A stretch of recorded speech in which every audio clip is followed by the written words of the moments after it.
Hubby made me a cup of coffee which had a very strange smell. Made you a special coffee, honey, he said.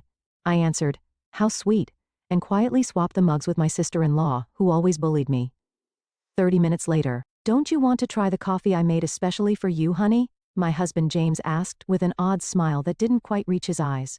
I was sitting at my sister-in-law Nina's elegant dining table in her Nashville home where we gathered for our monthly family brunch.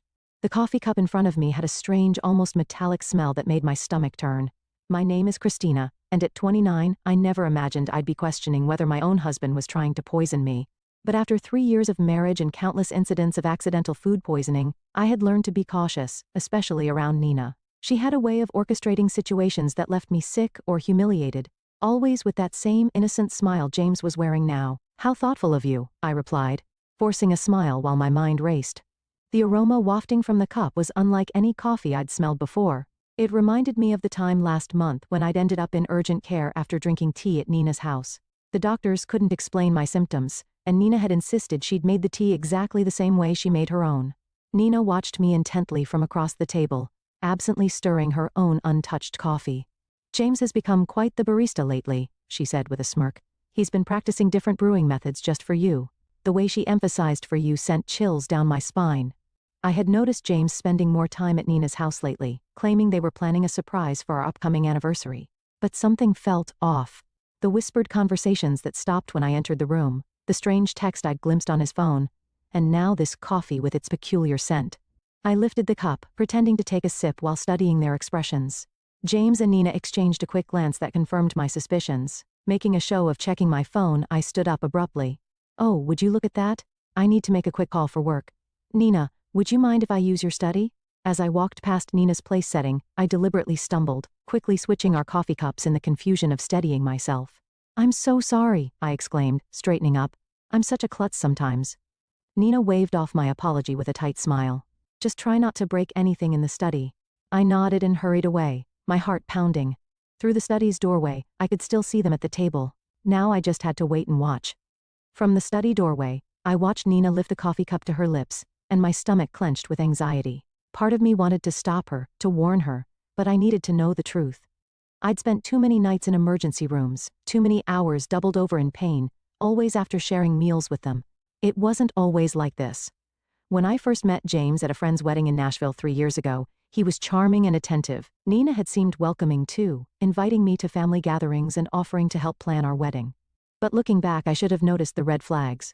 The way she would accidentally spill things on my dress at important events, or how my food always seemed to have extra seasoning when she helped cook.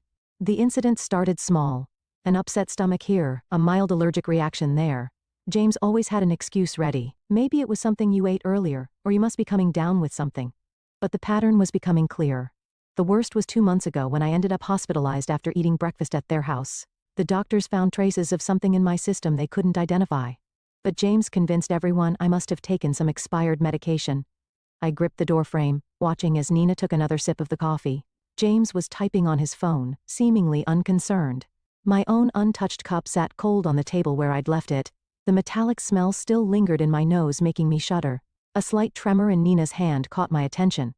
She set down the cup, her face suddenly pale. James, she said, her voice shaking. Something's wrong. James looked up, his expression changing from confusion to horror as he realized which cup she was drinking from. He jumped up, knocking over his chair. Nina, what's happening?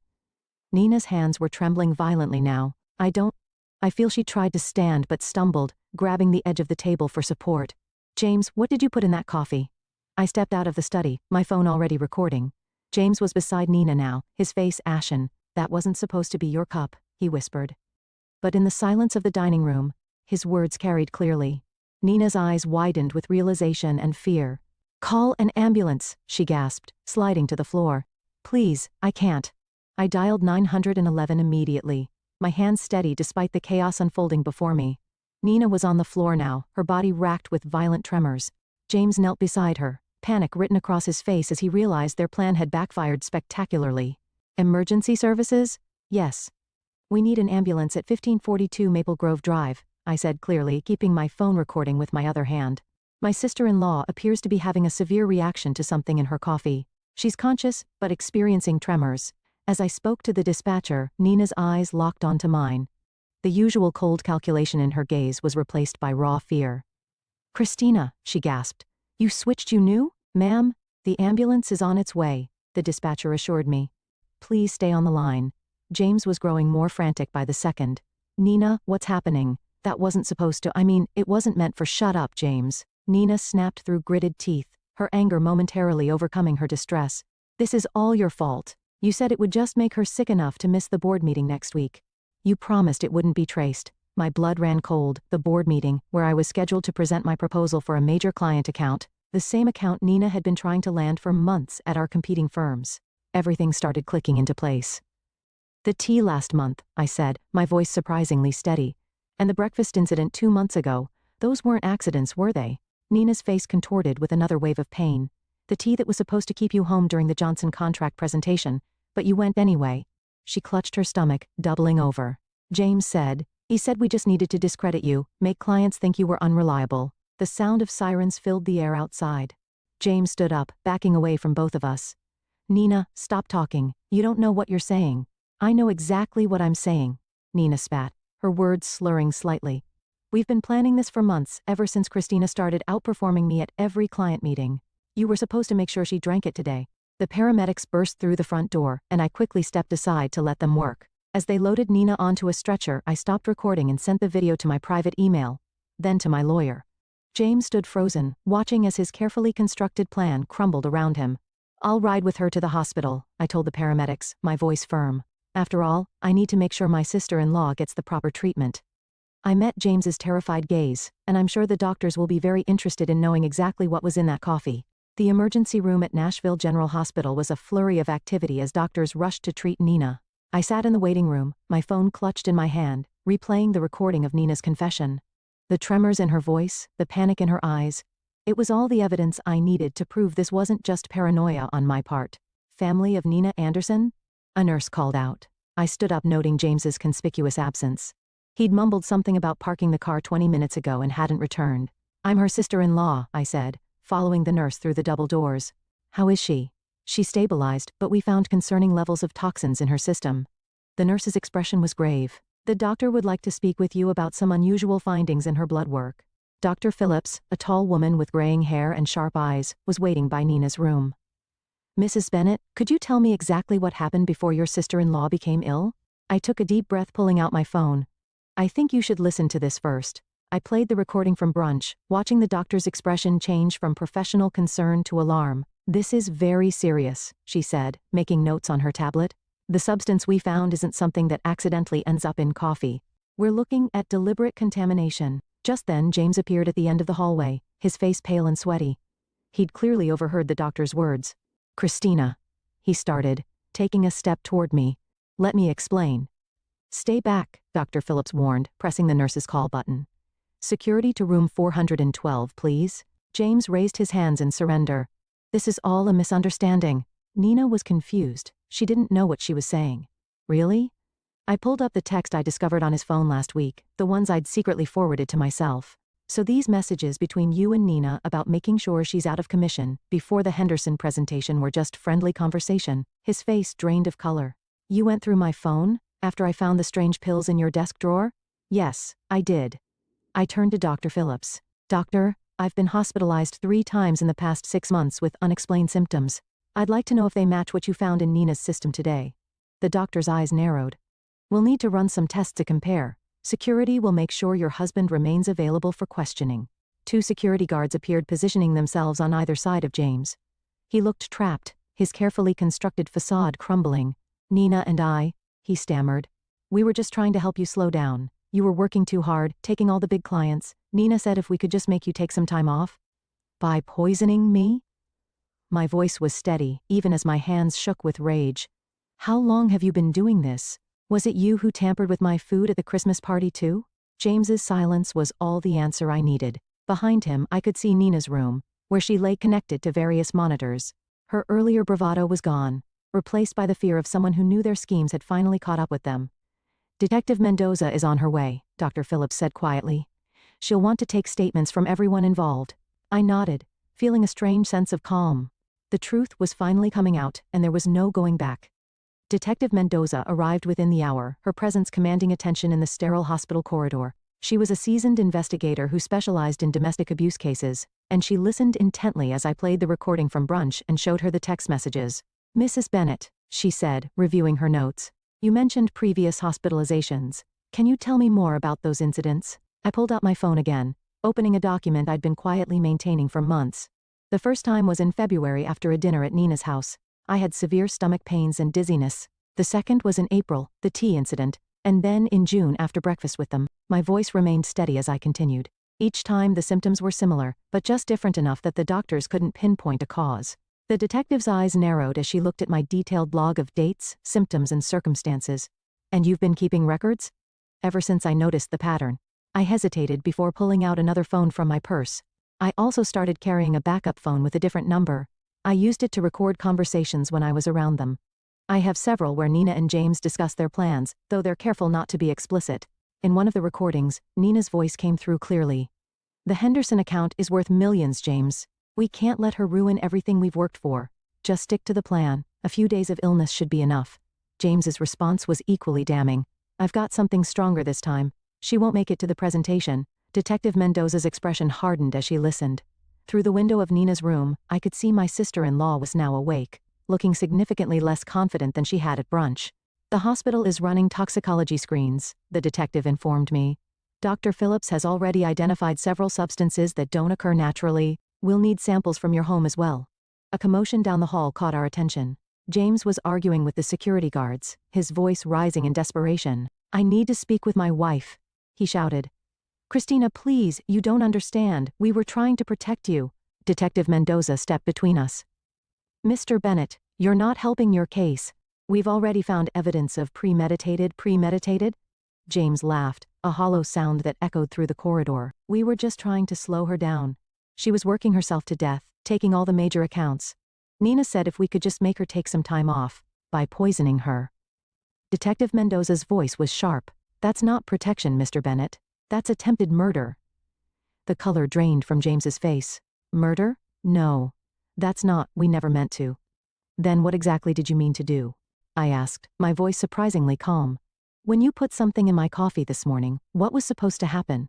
James's silence spoke volumes. Behind him, I could see Nina watching through her hospital room window, her face a mask of fear and calculation. I wondered if she was trying to figure out how to spin this, how to explain away months of systematic poisoning as some sort of misguided attempt at helping me. "We'll need both of their phones," Detective Mendoza told the security guards, "and I want officers posted at both doors. Nobody leaves until we get the toxicology results." Dr. Phillips entered Nina's room with a tablet in hand, her expression grim as she reviewed the test results. Detective Mendoza and I followed while James remained outside with the guards. Nina tried to sit up straighter in her hospital bed, but the tremors hadn't completely subsided. "The toxicology report shows elevated levels of several substances," Dr. Phillips announced, her voice clinical. "Most concerning is the presence of a particular compound that's typically used in pharmaceutical testing. It's not something the general public should have access to." Nina's face paled. "That's impossible. James said it was just something to cause mild symptoms." "Mild symptoms?" Detective Mendoza interrupted, taking out her notebook. "Like the ones your sister-in-law experienced over the past 6 months?" The door opened and another detective entered holding an evidence bag. "We found these in Mr. Bennett's office desk at the Anderson marketing firm," he reported, presenting several small bottles with clinical labels, along with detailed notes about dosages and reactions.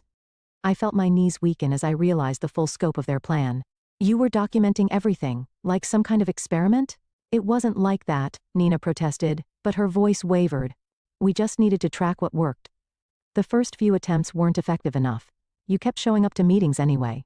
So you increased the dosages," Detective Mendoza concluded, examining the bottles. "Did you know these substances could be lethal in higher concentrations?" The room fell silent. James, still visible through the window, sank into a chair in the hallway, his head in his hands. "The Henderson account?" I said slowly, pieces clicking into place. "It wasn't just about that presentation, was it? You needed me out of the way permanently because the client specifically requested me as their lead." Nina's face contorted with a mixture of anger and fear. "You were ruining everything. I built that client portfolio for years, and then you show up and suddenly everyone wants to work with you instead. James said he could fix it." "By killing me?" The words hung in the air heavy with accusation. "We weren't trying to," Nina started, but Dr. Phillips cut her off. "The concentration in the coffee you drank today, the doctor stated, looking directly at Nina, was significantly higher than previous samples we've analyzed from Mrs. Bennett's earlier hospital visits. If she had consumed it, the outcome would have been severe, possibly fatal. Detective Mendoza turned to the other officer. We'll need a full warrant for both their homes and offices, and contact the pharmaceutical company listed on these bottles. Find out how they obtained these substances. Nina slumped back against her pillows, the fight draining from her face. It wasn't supposed to go this far, she whispered. James kept saying we just needed one more try. I stepped closer to her bed, my voice steady despite the trembling in my hands. Every time I got sick, every meeting I missed, every client I lost, you were both there watching, taking notes on how your poison was affecting me. What kind of people does that make you? The silence that followed was deafening. Outside, I could hear James being read his rights as additional officers arrived. Nina stared at her hands, unable to meet my gaze. Detective, I said, turning away from my sister-in-law. I'm ready to make my formal statement now. The trial lasted 3 weeks, but it felt like years. I sat in the courtroom each day watching as the prosecution methodically laid out their case against James and Nina. The evidence was overwhelming. The bottles from James's office, their detailed notes on each poisoning attempt, the recorded conversations, and text messages discussing their plans. What struck me most was their demeanor throughout the proceedings. Nina, usually so polished and confident, looked small in her defendant's chair. James couldn't even look at me, keeping his eyes fixed on the floor as expert witnesses detailed the potentially lethal effects of the substances they'd been using. Dr. Phillips's testimony was particularly damning. She presented a comprehensive analysis showing how they had gradually increased the dosages over time, demonstrating clear intent to cause serious harm. The pharmaceutical company representative confirmed that James had stolen the compounds through his college friend who worked in their research department. The defendants showed a calculated pattern of behavior, the prosecutor argued in her closing statement. This wasn't just corporate sabotage. It was a systematic attempt to harm Mrs. Bennett, with a clear escalation that could have resulted in death. When the verdict was finally read, I felt no joy, only relief. Both James and Nina were found guilty on multiple counts, including attempted murder and conspiracy. The judge's words echoed through the silent courtroom. The premeditated nature of these actions, carried out against a family member over an extended period, demands the maximum sentence. I watched as they were led away in handcuffs, thinking about how greed and jealousy had twisted 2 people I once trusted into something unrecognizable. Their business, their reputations, their freedom, all sacrificed in an attempt to destroy me. 1 year after the trial, I stood at the podium of the Nashville Business Leaders Conference, preparing to give the keynote speech. The irony wasn't lost on me. This was exactly the kind of opportunity Nina had tried to prevent me from achieving. The Henderson account, which she and James had been so desperate to steal, had led to several more major clients, establishing me as one of the top marketing executives in the region. Success isn't just about talent or hard work, I began, looking out at the sea of faces. It's about integrity, about building genuine relationships based on trust. I paused, letting my words sink in. Sometimes the biggest threats to our success come from those closest to us, but surviving those challenges makes us stronger. After my speech, several young professionals approached me seeking advice. One woman, her eyes bright with determination, asked how I'd maintained my composure throughout the ordeal. I focused on what I could control, I told her. I gathered evidence, trusted my instincts, and refused to let fear stop me from pursuing my goals. Later that evening, I received an email from the Henderson client confirming they were renewing their contract for another 3 years. I smiled, thinking about how differently things might have turned out if I hadn't trusted my instincts that day at brunch. The local paper had run a small article that morning about Nina and James beginning their prison sentences. I didn't read it. Instead, I focused on the proposal for my newest client project, knowing that the best revenge wasn't about getting even, it was about moving forward and succeeding despite those who tried to hold you back.